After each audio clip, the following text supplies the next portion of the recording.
2 সপ্তাহেও আগারগাঁয়ের জাতীয় চক্ষু বিজ্ঞান ইনস্টিটিউট ও হাসপাতালের অচল অবস্থা কাটেনি। জরুরি সেবা চালু থাকলেও বহির্বিভাগে চিকিৎসা সহ স্বাভাবিক কার্যক্রম এখনও বন্ধ রয়েছে। অপরদিকে এখানে চিকিৎসাধীন আহত জুলাই যোদ্ধাদের সঙ্গে কর্তৃপক্ষের বিরোধ সমাধান হয়নি এখনও। বর্তমানে হাসপাতালটির বিশেষায়িত আবাসিক শাখায় তাদের 6 জন চিকিৎসা নিচ্ছেন। ঈদের কারণে বাকি প্রায় 48 জন গিয়েছেন বাসায়। জুলাইয়ে আহতদের সাথে কথা বলে জানা যায়, যারা বাড়িতে গিয়েছেন প্রশাসনের পক্ষ থেকে তাদেরকে পলাতক আখ্যা দিয়ে ঢুকতে দেওয়া হচ্ছে না হাসপাতালে। ঈদের পরে যখন আমরা আসি, আমি কালকে যখন আসি, আমি এসে একটা জিনিস দেখলাম কি, মানে সকালে আসছিলাম কালকে, আসার পর আপনার দুপুরের পরে যখন আমাদের 2 আহত ভাই বাইরে যায়, যখন মনে দোকানে ওষুধ কিনতে যায় বা চার দোকানে যায়, তখনই মনে করেন ওরা ঢুকতে পারে না। কেন ঢুকতে পারে না? পুলিশের বাধা দিতেছে। কেন বাধা দিচ্ছে?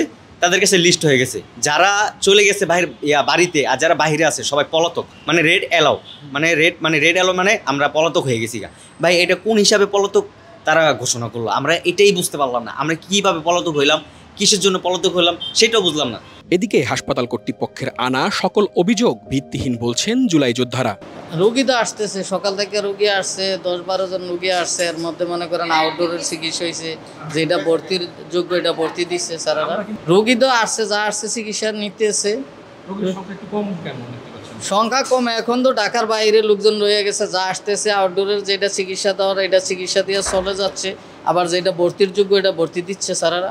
অন্যদিকে জুলাই যোদ্ধা ও হাসপাতাল কর্তৃপক্ষের মধ্যে চলমান টানাপোড়েনের কারণে ব্যাহত হচ্ছে সাধারণ রোগীদের চিকিৎসা। তারা অনেক কিছু সরকারের থেকে দাবি করে, অন্তত আগর দাবির লেগে তো আমরা সাধারণ মানুষ আসলে ভোগান্তি পড়ছি।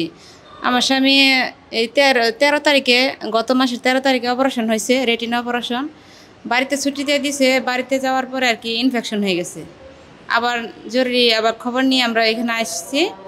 পরে 3টা ডোজ পাওয়ার ছিল চোখে সুই দেওয়ার, 2টা ডোজ দিছে, 3 দিনের দিনে আর কি ঝামেলা হয়ে গেছে। আমরা পরে ভোগান্তি হয়ে 5 দিন রয়েছি, কিন্তু আমরা চিকিৎসা পাই নাই। ডাক্তাররা বলতেছে তারা নিরাপদ কর্মস্থল চায়। আসলে কেউ কি জীবনের রিস্ক নিয়ে কেউ কি কর্ম করতে চায়?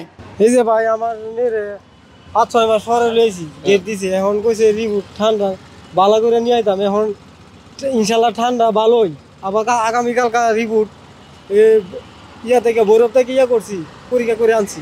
এখন পরীক্ষার কাগজ রিপোর্ট নিয়ে আইছি। এখন এরা করতেছে এই ডাক্তার আসে না, এই পরিস্থিতি, দেশের পরিস্থিতি খুবই খারাপ। আমার মেয়েরা 6 মাস আগে অপারেশন করছে, এখন চিলি ছুটাইবার ডেট আছে না, আরও 3 মাস আগে। দেশের পরিস্থিতি এরকম দেখে এখন আমার মেয়েরা নিয়ে আইছি। দেশের সরকার নাই, ভালো সরকার নাই। এই যে এখন যে প্রশাসনটা জিজ্ঞাসা করলাম যে স্যার কী ব্যাপার, কোথায় দেশের পরিস্থিতি খারাপ, ভালো যারা বড় বড় ডাক্তার হেরা আইলে বলে মারধর করে, এরা আসতে পারে না দূর দূরান্তে। গত 25 মে হাসপাতাল পরিচালকের সাথে বৈঠক চলাকালে সঠিক চিকিৎসা না পাওয়া ও অবহেলার অভিযোগ এনে বিষপান করে সেখানে চিকিৎসাধীন 4 জুলাই যোদ্ধা। এরপর থেকেই 2 পক্ষের মধ্যে তৈরি হয় উত্তেজনা। নাইমুল ইসলাম, সময়ের আলো, ঢাকা।